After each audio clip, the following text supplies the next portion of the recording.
৯৯ টাকার আনলিমিটেড ফুচকা খেতে গিয়ে আমার সাথে কি হলো সেটা আপনারা ফুল ভিডিও দেখলেই বুঝতে পারবেন। আসসালামু আলাইকুম, দিস ভিডিও ফ্রম মি সালসাবিলারতে। আশা করি সবাই সুস্থ আছেন এবং ভালো আছেন। বেশ কিছুদিন থেকে আমার চোখে পড়ছিল ৯৯ টাকায় আরএমসি তে আনলিমিটেড ফুচকা দিচ্ছে, তো ভাবলাম আমিও একবার ট্রাই করেই আসি। এখানে দুইটা দোকান ৯৯ টাকায় আনলিমিটেড ফুচকা দিচ্ছিল। আমি ভিতরটাতে গিয়েছিলাম, এটার নাম সম্ভবত বাবু ফুচকা ছিল। এখানে আমার অনেকগুলো কিউট কিউট ফলোয়ার্স আপুদের সাথে দেখা হয়েছিল, ওরা খুবই ভালো মাশাল্লাহ।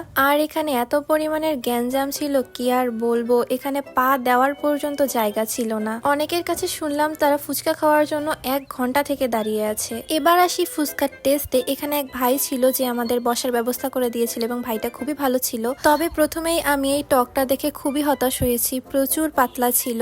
এখানে আপনারা ৯৯ টাকা আনলিমিটেড ফুচকা খেতে পারবেন, এক ঝুড়ি ভর্তি আপনাদেরকে ফুচকা দিয়ে যাবে। আচ্ছা, এবার আমি আপনাদেরকে একটা অনেস্ট রিভিউ দিই। ফুচকাটা আমার কাছে বেশি একটা ভালো লাগেনি। প্রথমত টকটা খুবই পাতলা ছিল আর খেতে একদমই ভালো ছিল না। আলুটা খেতেও আমার কাছে মোটামুটি লেগেছে, তবে এটার যে পাপড়টা ছিল মানে মেইন ফুচকাটা, ওটা কিন্তু খেতে মজা ছিল। যদিও বা খাবারের টেস্ট মুখের টেস্টের উপর নির্ভর করে, তবে আপনাদের কাছে এই ফুচকাটা কেমন লেগেছে আমাকে অবশ্যই কমেন্টে জানাবেন। প্রথমত আমি ফুচকা খেয়ে একটু হতাশ হয়েছি, তারপরে ঘুতাঘুতি ঠেলাঠেলের মধ্যে বার হওয়াটা ছিল খুবই প্যারা। মুঝে মার ডালা রে। তবে হ্যাঁ, ওখানে এক ভাই ছিল যে ভাই আমাদেরকে অনেক হেল্প করেছে, তো ভাইয়াকে অনেক অনেক থ্যাংক ইউ। আর ওখানে এত পরিমাণে ভিড় ছিল যে পানি নেওয়ারও জায়গা ছিল না, বাট ভাই আমাদেরকে পানি ম্যানেজ করে দিয়েছিল।